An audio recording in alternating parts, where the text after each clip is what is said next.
নির্বাচন হলে এনসিপির জাতীয় নাগরিক কমিটির একজনেরও জামানত থাকবে না। জামানত থাকা তো পরের কথা।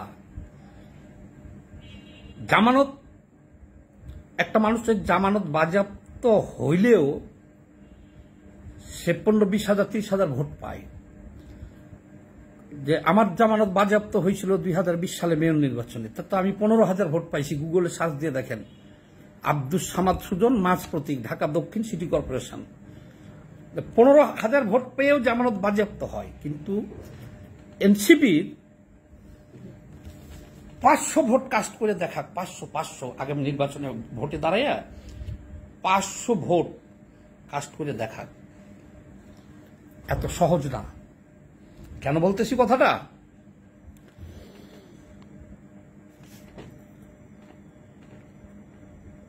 তারা কোন উদ্দেশ্যে রাজনৈতিক দল গঠন করছে জানি না। রাজনৈতিক দল গঠন করতে কাউরে কোনো আপত্তি নাই, কিন্তু তারা যদি মনে করে এই দল গঠন করিয়া নির্বাচন করিয়া সংসদে চলে যাইব বা বিরোধী দল বা সরকার হয়ে যাইব, তাইলে বোকার রাজ্যে বাস করতেছে। এক, হ্যাঁ, আর যদি দল গঠন করিয়া সরকার,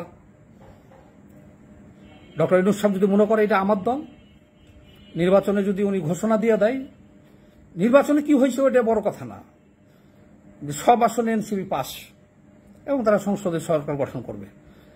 কিন্তু সেই পরিবেশ পরিস্থিতি কিন্তু এখন নাই। সেনাবাহিনী এখন তাদের কথা শুনবে না, কন্ট্রোলে নাই, তাদের ভোট কারচুপির পক্ষে থাকবে না। সেনাবাহিনী বারবার ডিসেম্বরে নির্বাচন চাইতেছে, বুঝছেন? এখন দেশের পাওয়ার এক জায়গাতে নাই।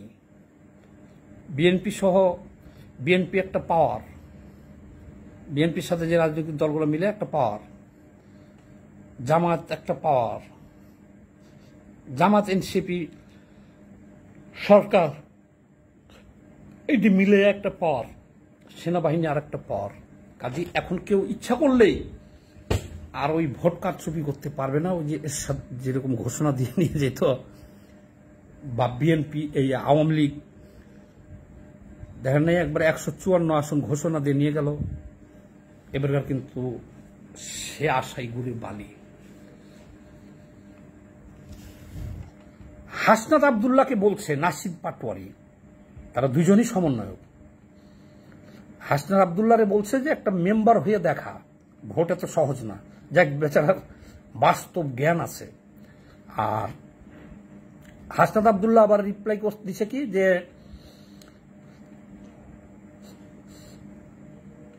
আপনার সরকারে আগে মেম্বার নির্বাচন দিতে কন। তাহলে এখানে দুইটা জিনিস পাওয়া গেল। একটা হলো আপনার সরকারের, মানে সরকারটা হলো নাসিরউদ্দিন পাটোয়ারি, মানে ওই এনসিপির একই কথাই। কিন্তু ওগুলা করে কোনো লাভ হবে না। আগামী নির্বাচনে এই সরকার কারো পক্ষ নিয়ে যে ভোট কারচুপি করবে, এই ক্ষমতায় সরকারের নাই। বললাম না, এখন সামনে এখন ক্ষমতার কেন্দ্র কয়েকটা হয়ে গেছে। কেন্দ্র তো একটা না, সরকারের হাতে তো সবকিছু নাই। এক, আর যে আলোচনাটা করতেছি আগামী নির্বাচনে, এখন দেশের যা বর্তমান পরিস্থিতি, নির্বাচন হইলে বিএনপি, জামাত আর জাতীয় পার্টিকে নির্বাচনে এবার আসতে দেওয়া হবে না। আমি যতটুকু জানি আবার একটা ইস্যু সৃষ্টি করা হবে এবং জাতীয় পার্টি নিষিদ্ধ হয়ে যাবে। তাইলে থাকতেছে যে এই বিএনপি আর জামাত ছাড়া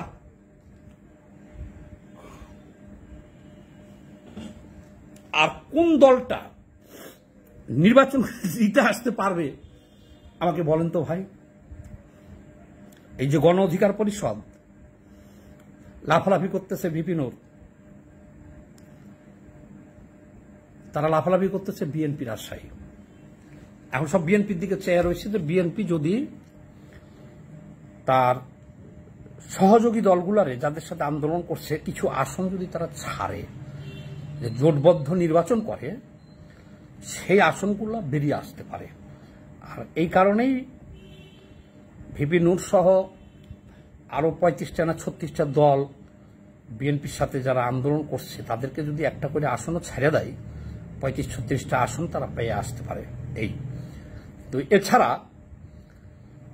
বিএনপি এবারকার সব সিটেই জিতে দেবো, আর জামায়াত হয়তো 5টা আসন পাইতে পারে, কিন্তু জামায়াতের ভোট সব আসনে আছে, তারা সব আসনে ভোট পাবে, এটা ঠিক আছে।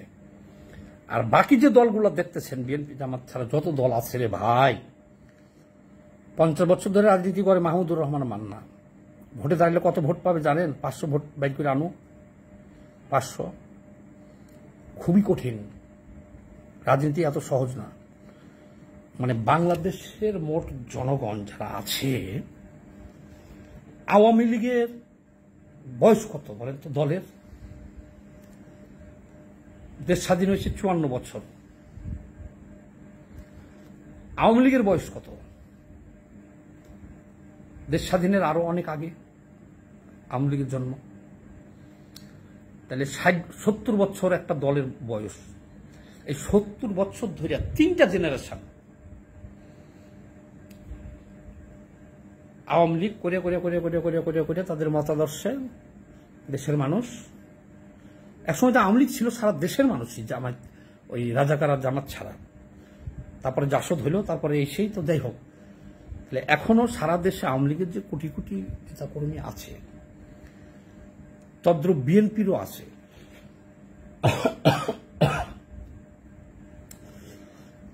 আওয়ামী লীগের জন্ম হয়েছিল একটা দেশ স্বাধীন, বাংলাদেশ স্বাধীন হয়েছে, সেই দেশের তারা নেতৃত্ব দিচ্ছে মুক্তিযুদ্ধের, যে যাই বলুক। আর সপরিবারে বঙ্গবন্ধুকে হত্যার পরে জিয়াউর রহমান একটা ঐতিহাসিক ঘটনার পরে দল গঠন করছে, ক্ষমতায় আইছে, এটা মানুষ গ্রহণ করছে। দেশের মানুষ তখন নেতৃত্ব শূন্য ছিল, এই দুইটা দল। এখন দেশের মানুষ এই দুই দলের ব্যানারের নিচেই সব, বেশিরভাগ। আর ওই যে দেখছেন না, জামাতের দলের বয়স 70 বছর 80 বছর হোক, 5% বেশি তাদের ভোটার নাই এই দেশে, জনসমর্থন করে তুলতে পারে নাই। আর যত ইসলামিক দলগুলো দেখতেছেন, তারা মাদ্রাসার ছাত্রদেরকে নিয়ে এসে 5 লাখ এক জায়গাতে করতে পারে, সভা সমাবেশ করতে পারে, আন্দোলন করতে পারে, কিন্তু একটা আসন নিয়ে যাইতে পারছে সংসদে? কেউ যাইতে পারে নাই। খালি দোষ দেন যে বামপন্থীরা নির্বাচনে দাঁড়াইলে ভোট পায় না। আরে আমার কথা বলেন, আমি তো 15,000 20,000 ভোট পাই দাঁড়াইলে। কাজে এই ভোটের ওপরে আপনি তো নেতা মূল্যায়ন করতে পারবেন না, যে কার কতটুকু দক্ষতা বা কে কতটুকু ত্যাগ স্বীকার করছে। কারণ বাংলাদেশে এখন এটা প্রতিষ্ঠিত, এই দুইটা বৃত্ত, আওয়ামী লীগ আর বিএনপি, এর বাইরে যে ভোট নিতে গেলে এই 36 দিনের আন্দোলন কইরা শেখ হাসিনার মতো একটা সরকারকে সরাইয়া বা দৌড়াইয়া দিয়া একটা লোকও আপনার দলে ফিরে যেতে পারবেন না। এই আন্দোলনের পরিপ্রেক্ষিতে যেমন 71 যুদ্ধের মধ্যে যে সৃষ্টি হয় দল আওয়ামী লীগ, আর সেই দলের প্রধানকে সপরিবারে হত্যা করার পরে সৃষ্টি হওয়ার দল হলো বিএনপি। আর বাকি যারা আছে দেখছেন, পারছে জনগণকে টানতে, হৃদয়ের ভিতরে নিতে। ডক্টর ইউনূস যে বলছে যে বাংলাদেশের গণতন্ত্র হলো কি, টাকা দাও আমি ভোট দিব, এত সহজ না, এটা সত্য না। টাকা দিলেও আপনাকে ভোট দিবে না, টাকা নিবে, ভোট দিবে না আপনাকে। দাঁড়াক না, ডক্টর ইউনূসের পার্টি হলো এনসিপি, দাঁড় করাই দেখ 300 আসনে দিয়া, টাকা দিয়ে ভোট কিনে নেওয়া। তাহলে এত ডরাইতেছে কেন আর ভোট পিছিয়েছে কেন? এনসিপি 300 আসনে দাঁড় করাই দিক, আর ডক্টর ইউনূসের গ্রামীণ ব্যাংকের দরজা খুলে দিক। কারণ সরকার গঠন করলে তখন তো হাজার হাজার কোটি টাকা না, সারা দেশটাই তো তার। গ্রামীণ ব্যাংকের দরজা খুলে দিয়া ভোট কিনে নিয়ে ক্ষমতায় চলে যান। এত সহজ না, বাংলাদেশের মানুষকে আবার এত বোকা ভাবেন না। আরে আপনার টাকা নিবে, আপনার তাও ভোট দিবে না। আমার মেয়র নির্বাচনের 2020 সালে এই শাহজাহানপুরে একজন আমার সাথে পুরো টাইম ক্যাম্পিং করছে, ভালোবাসে। ভোটের পরে জিজ্ঞেস করছি, কয় ভোটটা আমি নৌকাতে দিছি। কারণ কি? কারণ ওরা আওয়ামী লীগ পরিবার। তাহলে ভোট হলো এই জিনিস। ভোট এত সহজ জিনিস না। এনসিপি বলেন, গণ অধিকার বলেন, টন অধিকার বলেন, ওই যে আরো যত দল আছে বলেন, ওই যে যত ফালাফালি করতেছে, চরমনের পীর বলেন, এদের কিছু ভোট আছে, এরা কিছু ভোট পাবে। যেমন মেয়র নির্বাচনে আমার কাছাকাছি ভোট পাইছিল হাতপাখার আব্দুর রহমান মেয়র নির্বাচনে, তাদের ভোট আছে, কিছু ভোট পাবে। তো সেই ভোট দিয়ে সংসদে যাওয়া আর সরকারে যাওয়া আর ইসলাম কায়েম করা এত সহজ জিনিস না। তো এই ছাত্ররা যে ভুলটা করছে, এখনো ভুল পথেই আছে।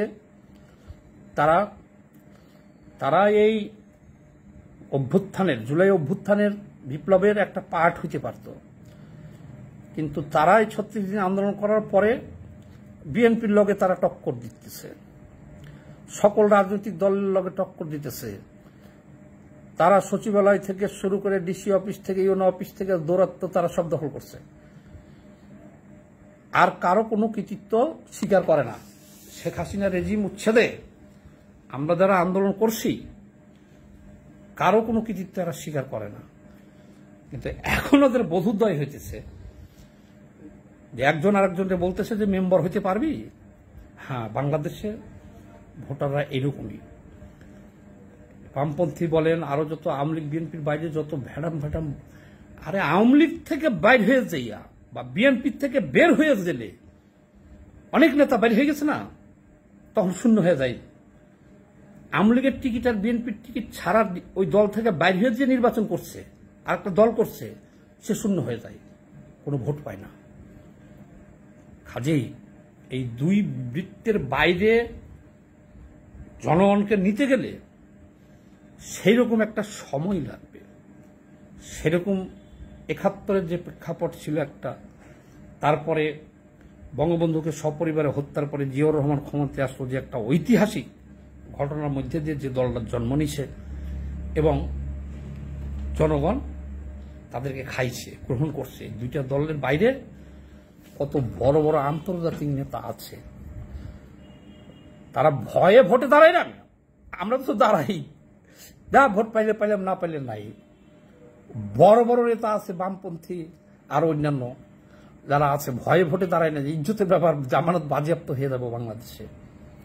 মাহমুদুর রহমান মান্না আওয়ামী লীগের সাংগঠনিক সম্পাদক ছিল, এই যে বিএনপির সাথে লিয়াজো করে ভোটে যেতে হবে।